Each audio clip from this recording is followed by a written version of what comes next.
Welcome back to the deep dive. So today we're diving into an article that one of you sent in about the future of university leadership. Oh, yeah. And This one's interesting. it's fascinating. It's kind of a little scary, honestly. Yeah, yeah, right.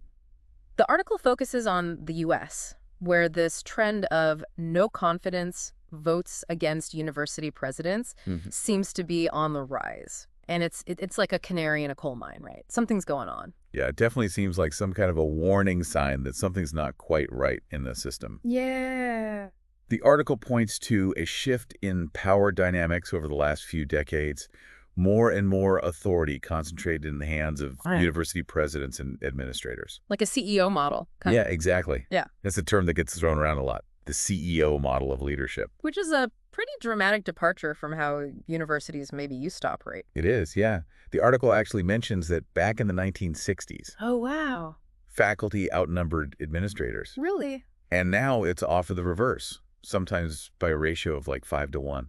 Wow. That's wild. I mean, what are the implications of that kind of power shift? Well, for one thing, it can impact the traditional model of shared governance, where faculties have a strong voice in decision-making. Right. You can imagine how some faculty members might feel about this shift. Yeah, I can imagine some ruffled feathers for sure. I mean, on the one hand, I'm thinking universities today are dealing with incredibly complex issues, right? Oh, absolutely. Huge budgets, government regulations, legal challenges. Maybe this more centralized leadership style is just a response to that. Yeah, I think that's a valid point. It's Yeah. not as simple as saying one model is good and the other is bad. Right. The article highlights the challenges of running a modern university. Yeah. But the question is, at what cost? What happens to the values of shared governance and academic freedom Yeah. when decisions are increasingly made from the top down? That is the question, isn't it? And that tension between the need for efficiency and the importance of shared governance, that's a thread that runs throughout this whole article. And then there's the financial piece of the puzzle. Declining enrollments, putting pressure on university budgets. Oh, absolutely. Many institutions are facing this perfect storm of declining state funding, rising operating costs, and increased competition for students. Yeah. It puts immense pressure on university leaders to make tough choices, sometimes leading to budget cuts, program closures, even layoffs. Yeah, and it's not just about balancing the books, right? It's about balancing those financial realities with the academic mission of the university. Precisely. How do you maintain the quality of education and research while also making sure the institution is financially sustainable? That's the dilemma facing university leaders across the country. I like the way the article put it, pulled in two different directions. Yeah. I think that captures it perfectly. And then you layer on top of that the increasingly polarized political climate. Oh, yeah. We can't forget about that. Think about the debates raging around COVID policies, free speech on campus, and even the curriculum itself. Protests erupting on both sides of the political spectrum. Exactly. It feels like university presidents are walking a tightrope, Mhm. trying to appease everyone and ending up pleasing no one.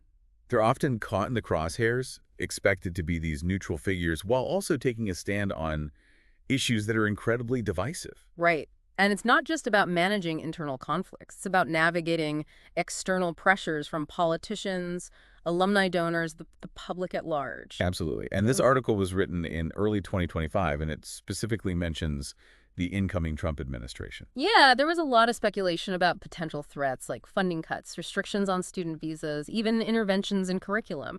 Yeah. So I'm curious, Yeah. this deep dive is from later in 2025, so how much that actually came to pass? Well, it's been an interesting year, to say the least. Some of those predictions did materialize, particularly in certain states where legislatures took a more active role in shaping higher education policy.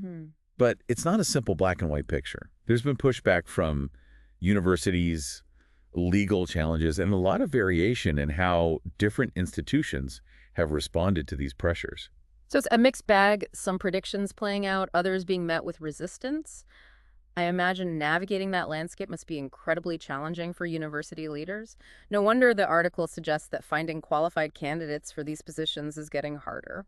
Yeah, it's definitely becoming a less attractive proposition. Yeah. Who wants a job where you're constantly under fire from all sides? Yeah.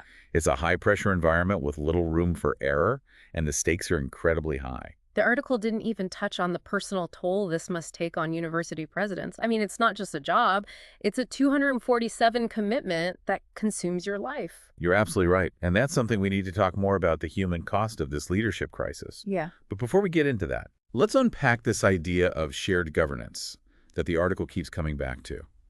Can you explain what that is and why it's so important? So shared governance is that traditional model of decision-making where faculty administrators, sometimes even students, have a voice in how the university is run. Right. It's about checks and balances, ensuring that no one group has too much power. But the article suggests this system is under threat. It is. The shift toward a more centralized CEO-style leadership is certainly a factor. Yeah. But it's also being challenged by those external pressures we talked about. Yep. The financial constraints and the growing complexity of university operations. I wonder if different types of institutions are experiencing this differently. The article did touch on some differences between public and private universities. That's an important distinction.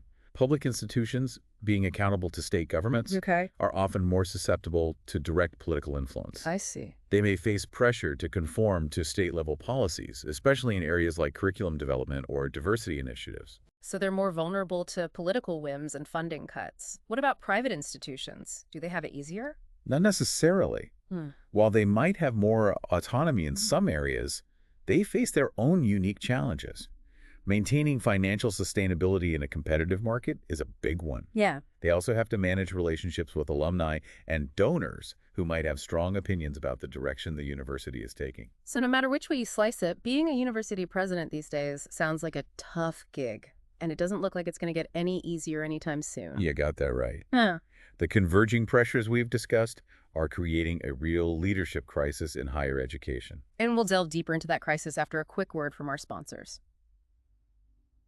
Welcome back to the Deep Dive. Before the break, we were talking about all that pressure university presidents are facing these days.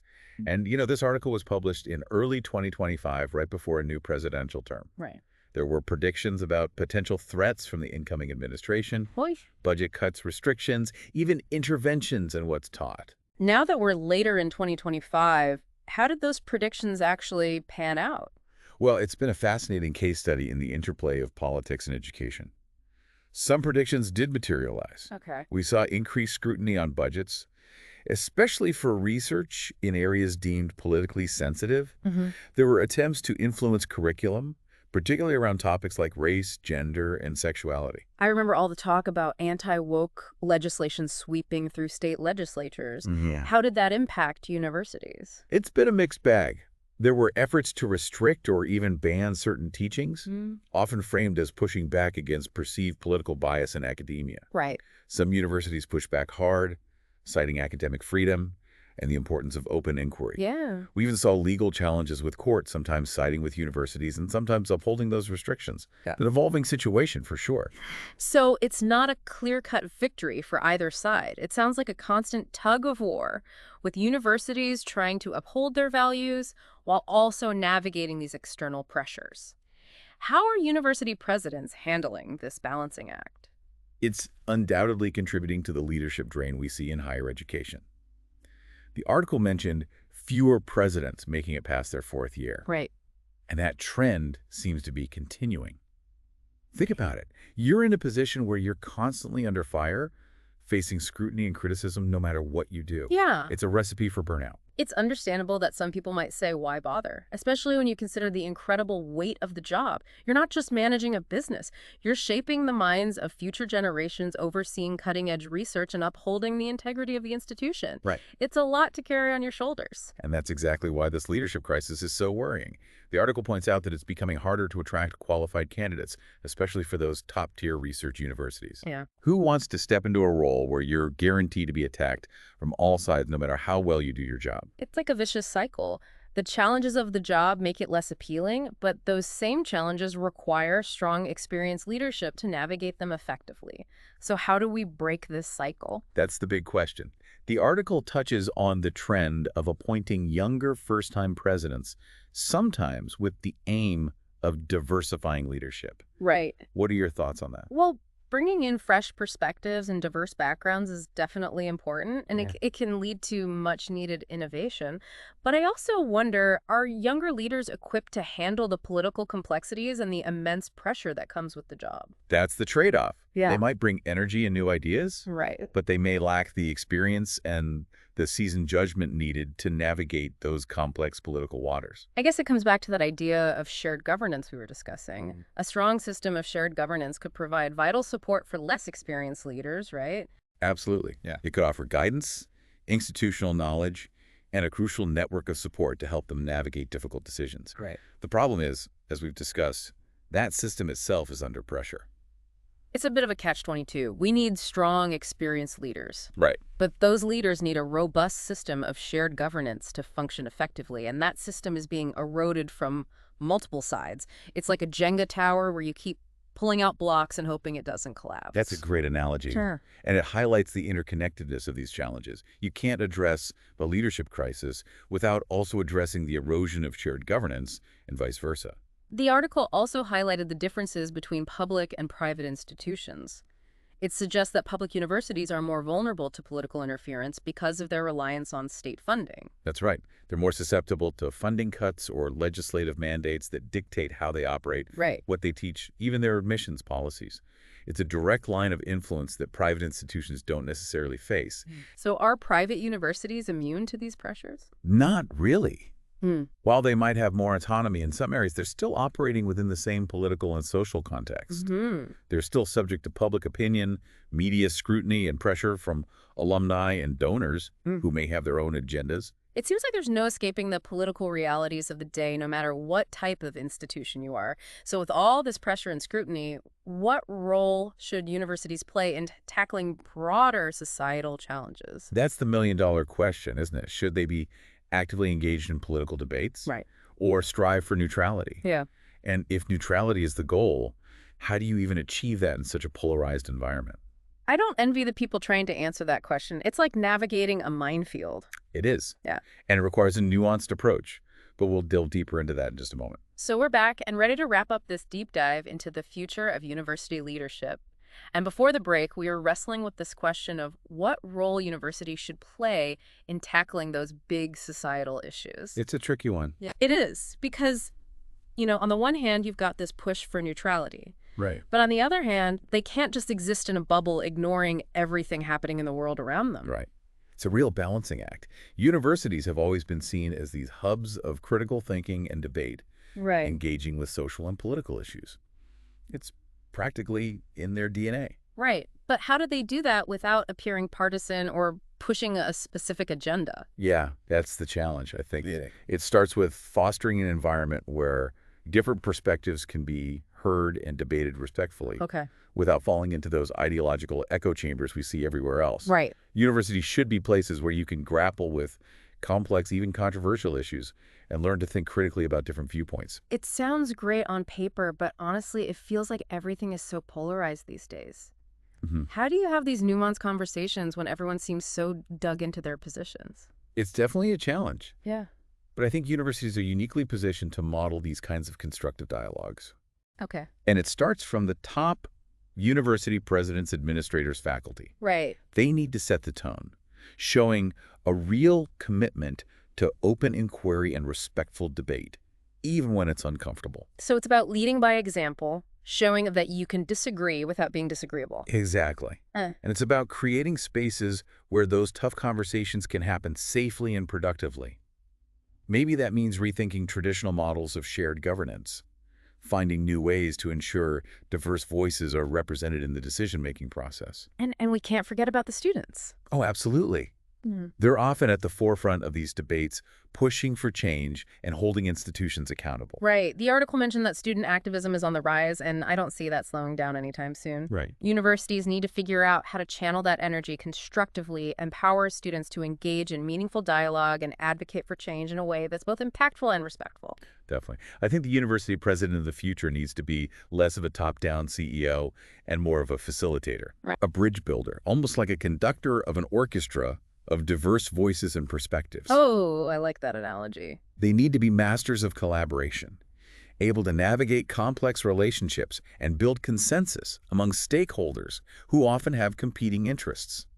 And let's be real, Yeah. they need a thick skin because no matter what they do, Right. they'll face criticism. This article made it clear that the job comes with a lot of scrutiny It does. and pressure. Yeah. It's a tough gig, no doubt. But it's also a job with incredible potential to make a real difference. Absolutely. These leaders are shaping the future of their institutions and influencing the next generation of thinkers and doers. That's a pretty powerful position to be in. It is. And while the road ahead might be bumpy, Mhm. I'm optimistic that universities will find ways to adapt, evolve, and continue to fulfill their vital role in society. That's a hopeful note to end on. This has been a fascinating deep dive into the complexities of university leadership. But, as always, there's more to explore. We leave you with this final thought. What role do you think universities should play in tackling the challenges facing our world? And what kind of leadership will they need to succeed in this ever-changing landscape? Those are questions worth pondering. They are. The future of higher education and quite possibly the future of our society might depend on the answers we find. Thanks for joining us on this journey of discovery. We'll be back next time with another deep dive on the deep dive.